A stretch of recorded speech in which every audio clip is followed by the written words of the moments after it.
said something interesting on stage, which is that you don't like to use the term metaverse. Why is that? There's a little backlash right now because a lot of people are wondering about this bigger metaverse play that we're really probably 5 to 10 years away from. But metaverse games, or open world platform games as we call them, have been around for over a decade. Games like Minecraft. Games where they give you a set of tools and you make the game yourself and you invite friends in, and so it has creation, collaboration, and most of all, it's social.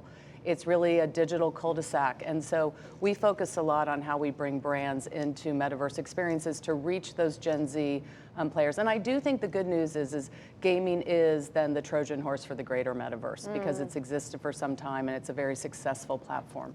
But you don't see it until 5 to 10 years out. I think the big meta is a ways off. It's kind of like the internet in 1995, right? New wild terrain. The difference about the metaverse, though, for gaming is that it's so social, it's so community-based. And so what's exciting in some ways is the internet failed us in many ways, right? Especially the ad model for the internet. It became a nuisance, it became disruptive, it didn't fully deliver because it interrupted the user's experience. And what we focus on at Super League is ways to bring brands in that's really engaging and immersive and allows brands to reach this very elusive audience, but meet them right where they are in games and enhance those experiences for them. The big meta, I like that. I might start using that, the big meta. Okay, so in the big meta, how much is our real world self separate from our digital self? Like, are we gonna lose track of where we are, who we are? It's a really good question. I mean, on one hand, you can always worry about some of the security concerns and the blurring of those lines. But when I think about the younger generation, and we talk to them, and we talk to their parents, I actually feel that there's more positives than negatives. First of all, Gen Z does not see a difference between their digital and physical life. It's just their life. And they do want their digital selves and their physical selves to align to the same values and interests. And you know, this is the way I look at it. I talked about it a little bit earlier in the summit today. You know, a 5-year-old picks their Minecraft ID, and the world hasn't yet boxed them in or made any decisions about who they're going to be one day. So their aspirational self comes through, and maybe that means that they feel more limitless in their physical life as well. So I think there's just as many positives to establishing your digital self.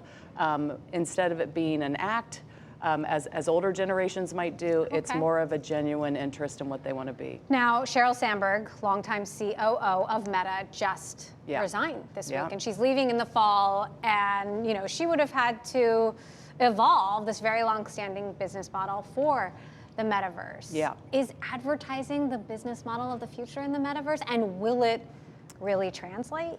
Well, you know, I think it's just as much the digital to physical crossover, right? Like when you were interviewing, you know, Andy Chassie earlier today, and he talked about 85% of retail still happening physically. Imagine if a brand can get to a young person in the metaverse, engage with them, either because they're an existing customer or because they're a new customer, and then the ways you can create crossover. So I think it's actually more than anything an acquisition and retention channel. So are you saying maybe I would make fewer bad online purchases because in the metaverse, maybe I'd get to try stuff on before I buy it? There will certainly be a game for that where you can try on all of your fashion and have your friends react, right, and get real-time feedback. But you know, think about things like if you have a gaming avatar and right now you buy for that avatar, say, a pair of Nike shoes, or a Gucci cape, your propensity now to want to bring that brand into your physical life is much higher.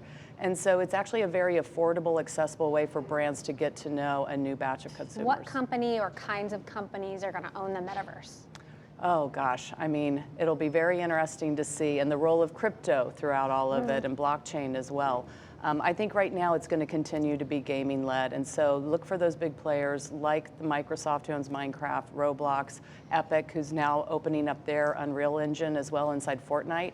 Look for gaming to continue to lead, and I think what I'm excited about is the next place where gaming will lead, and I think that's around education and being a new entry point for kids to learn about STEM.